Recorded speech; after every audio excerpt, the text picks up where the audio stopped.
Është një iniciativë e Maksit edhe timit, dy shokëve të mi, për me hapë një lokal, pak ma ndryshe se që jemi mësu mi pas lokalet mi pa në Prishtinë.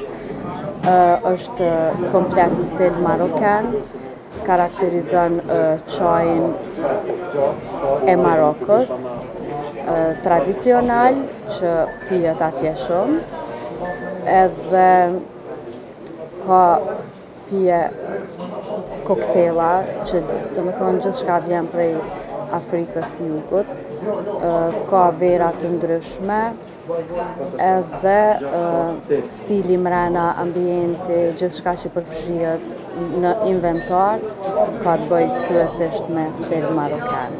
Jemi në mes të soliterave të Grandi, jemi të rrethekuar me disa kafiqa të njohur, po që neve na karakterizon diçka tjetër që nuk është në Prishtinë. Zakonisht jemi mësuar nëpër lokale ku ka nargile shohim shumë të ri, te na nuk e lejojmë atë sen, për shkak se dojmë pas klientelën pak më të rritun.